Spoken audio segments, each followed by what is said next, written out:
icyanzanye hano byari ukubasura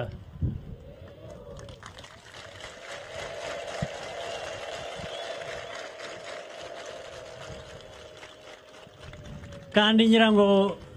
mbabwire ko tubatekereza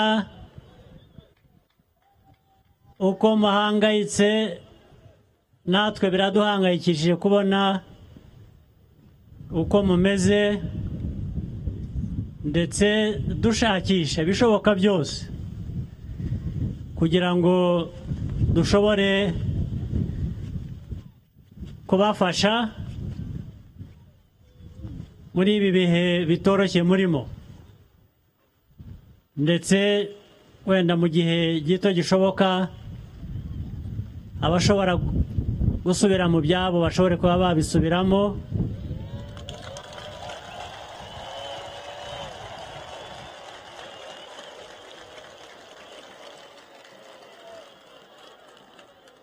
ariko ubu cyane cyane turacyahanganye no kugira ngo mushobore kugira nibura ubuzima no muri iki gihe mutari mu ngo zanyu cyangwa se mudashobora kwikorera imirimo musanzwe mukora mudashobora kwigaburira uko bisanzwe ibyo nibyo twahagurukiye kugira ngo dushake ibishoboka byose tubafashe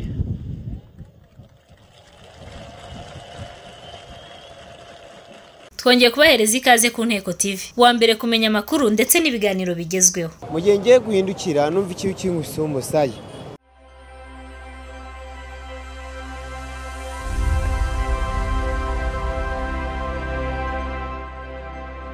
ubwo Perezida wa Repubulika y'u Rwanda Paul Kagame yageraga mu karere ka Rubavu kuri site ya Nyemiramihigo abaturage bacumbikiye bamwakiranye urugwiro mashyi myinshi n'impundu ndetse ntibifuzaga ko agenda yahageze imvura itangiye kugwa ntiyicara ahubwo ahita bagezaho ubutumwa yari yabateguriye bukubiyemo amagambo yo kubihanganisha yavuze ko leta irimo gukora ibishoboka byose kugira ngo aba baturage bafashwe muri ibi bihe bitoroshye kandi yizeye ko mu gihe gito bazaba babashije gusubira mu byabo anababwira ko bitagenze neza inzego z'ubuyobozi ziteguye gukosora no gukora ibyiza kurushaho yavuze ko leta irimo gukora ibishoboka byose kugira ngo aba baturage bafashwe muri ibi bihe bitoroshye kandi yizeye ko mu gihe gito bazaba babashije gusubira mu byabo anababwira ko bitagenze neza inzego z'ubuyobozi ziteguye gukosora no gukora ibyiza kurushaho umukuru w'igihugu yageze ku mugezi wa Sebeya wateje ingorane zikomeye kuko wuzuye amazi agakwira mu bice byaho hafi bigatuma inzu za bamwe zirengerwa bikageza aho bamwe babura ubuzima bwabo mbere yo kuva kuri site Perezida Kagame yasuye inkambi abaturage babamo yerekwa uburyo bafashwa ndetse yanasuye ishuri rya Centre Scolaire de Nyundo rikunda kwibasirwa n'ibiza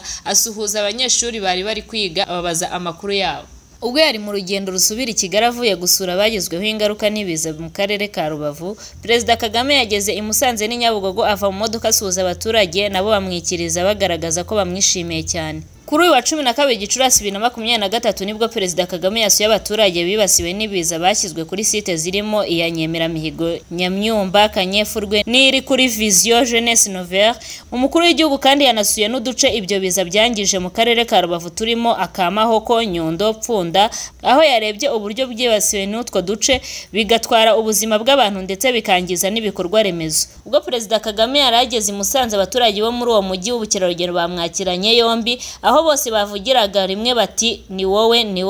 nawe mu guhuza urugwiro nabo dore ko yavuye mu modoka agenda n'amaguru abapepera aho bari mu bice bitandukanye by'uwo mujyi umwe mu baturage baganiriye n'itangazamakuru yavuze ko yishimiye bihambaye kubona Perezida Kagame ava mu modoka akabasuhuza yagize ati ni umusaza mwiza w'icyubahiro usobanutse aradupepeye numva ndanezerewe cyane nari nzi ko nzapfa ntamubonye ariko nshimiye Imana ko mukubise amaso Imana irabikoze itumye mubona mbonye icyo nzabwira abandi yakomeje agira ati nzavuga ko nabonye umusaza wacu waduhaye byinshi waduhaye umutekano ntacyo twamushinja undi muturage wari hafi y'isoko rya Goyiko Plaza aho Perezida Kagame yasuhurije abaturage b'i Musanze nawe yanyuzwe no kubona Perezida ashima kwicisha bugufi kwe asuhuza abaturage yakomeje agira ati nibwo namubona namwishimiye cyane Imana yakoze nza mu mujyi byadushimishije cyane kuko twabonye atwitayeho. Nk'uko yabigenje Musanze, Perezida Kagame ageze mu karere ka Nyarugenge mu murenge wa Kimisagara hazwi nka Nyabugogo, nabwo ava mu modoka asuhuza abaturage bari baraho. Nabo ntibazuyaje, bamwakirije urugwiro, aho umugabo, umugore, umusaza, umukecuru, umuto n'umukuru bose wabonaga badashaka ko hava. Si ku nshuro ya mbere umukuru w'igihugu anyuze i Nyabugogo agahagarara agasuhuza abaturage. Muri Kamena 2022 ubwo yari avuye mu ruzinduko rw'iminsi ine yari amaze iminsi agira mu ntara y'Amajyepfo n'Uburengerazuba, nabwo yageze i Nyabugogo ava mu modoka, abaturage baramushagara mu mashyi n'impundu bamwereka ko bamwishimiye cyane. Icyo gihe yari avuye mu karere ka Karongi mu ntara y'Uburengerazuba, aho yasuye uruganda rw'icyayi rwa Rugabano nk'imwe muri gahunda yari igize uruzinduko rwe muri izo ntara. Rwari muri gahunda yo kwegera abaturage, kumenya ibibazo bafite no kubikemura. Amakuru y'ibiza byibasiwe intara y'Uburengerazuba, Amajyaruguru n'Amajyepfo akimara kumenyekana, Perezida Kagame yihanganishije imiryango y'ababuze ababo n'ababikomerekeyemo. Ibi biza byatewe n'imvura nyinshi yaguye mu bice bigize izo ntara, byahitanye abantu 131. Icyo gihe umukuru w'igihugu yashimiye abaturage bari mu duce twose twibasiwe ku bufatanye bagaragaje, abasezeranya ko hakorwa ibishoboka byose kugira ngo babungabunge ubuzima bwabo. Ubwo yasuraga abaturage b'i Rubavu yavuze ko leta iri gukora ibishoboka byose kugira ngo abaturage bafashwe muri ibi bihe bitoroshye, kandi ko yizeye ko mu gihe gito bazaba babashije gusubira mu byabo. Ubwo yari mu rugendo rusubira i Kigali avuye gusura abagizweho ingaruka n'ibiza mu karere ka Rubavu, Perezida Kagame yageze i Musanze n'i Nyabugogo ava mu modoka asuhuza abaturage, nabo bamwikiriza bagaragaza ko bamwishimiye cyane. Kuri uyu wa 12 Gicurasi 2023 nibwo Perezida Kagame yasuye abaturage bibasiwe n'ibiza bashyizwe kuri site zirimo iya Nyemeramihigo, Nyamyumba, Kanyefurwe n'iri kuri Vision Jeunesse Nouvelle.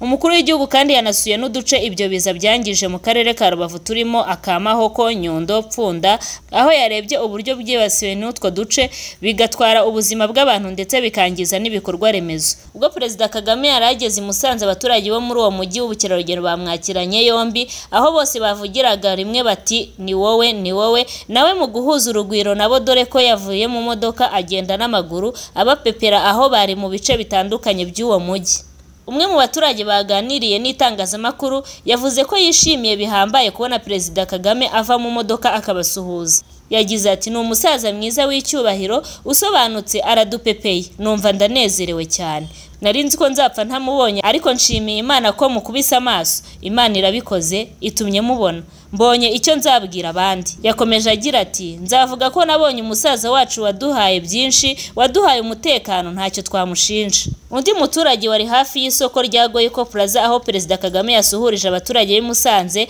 nawe yanyuzwe no kubona Perezida, ashima kwicisha bugufi kwe asuhuza abaturage. Yakomeje agira ati nibwo namubona namwishimiye cyane, Imana yakoze nza mu mujyi, byadushimishije cyane kuko twabonye atwitayeho. Nk'uko yabigenje Musanze, Perezida Kagame ageze mu karere ka Nyarugenge mu murenge wa Kimisagara hazwi nka Nyabugogo, nabwo ava mu modoka asuhuza abaturage bari baraho. Nabo ntibazuyaje, bamwakirije urugwiro, aho umugabo, umugore, umusaza, umukecuru, umuto n'umukuru bose wabonaga badashaka ko hava.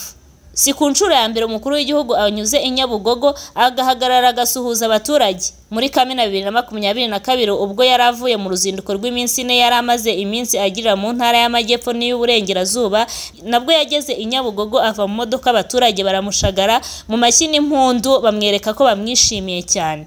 Icyo gihe yari avuye mu karere ka Karongi mu ntara y'Uburengerazuba, aho yasuye uruganda rw'icyayi rwa Rugabano nk'imwe muri gahunda yari igize uruzinduko rwe muri izo ntara. Rwari muri gahunda yo kwegera abaturage, kumenya ibibazo bafite no kubikemura. Amakuru y'ibiza byibasiwe intara y'Uburengerazuba, Amajyaruguru n'Amajyepfo akimara kumenyekana, Perezida Kagame yihanganishije imiryango y'ababuze ababo n'ababikomerekeyemo. Ibi biza byatewe n'imvura nyinshi yaguye mu bice bigize izo ntara, byahitanye abantu 131. Icyo gihe umukuru w'igihugu yashimiye abaturage bari mu duce twose twibasiwe ku bufatanye bagaragaje, abasezeranya ko hakorwa ibishoboka byose kugira ngo babungabunge ubuzima bwabo. Ubwo yasuraga abaturage b'i Rubavu yavuze ko leta iri gukora ibishoboka byose kugira ngo abaturage bafashwe muri ibi bihe bitoroshye, kandi ko yizeye ko mu gihe gito bazaba babashije gusubira mu byabo. CHUK kuhanyura nibwo nazamutse nzengurutse hariya njya mu itaje rya mbere, nuko turashungera imodoka zimaze kuza ngewe natunguwe n'ukuntu nisanze hasi tubonye abo twari turi kumwe hariya mu etaje rya mbere dusanga twese twageze hasi nabonye ari abameri babiri nibo nabonye babanje kugera hasi ariko abandi sinabitayeho cyane kubera bahise banjyana. nagiye kumva numva abantu barangwiriye mu gihe ngiye guhindukira numva ikibi cy'ingusu umusaya uko nakaguye nuko bangwiriye narwaye no guhaguka nirukase abantu barimo bagwirirana bishoboka kuba uwahubutse hejuru niwe wanyikubise uko nanjye naje mpita ngwa hasi hariya uruhande rw'igiti.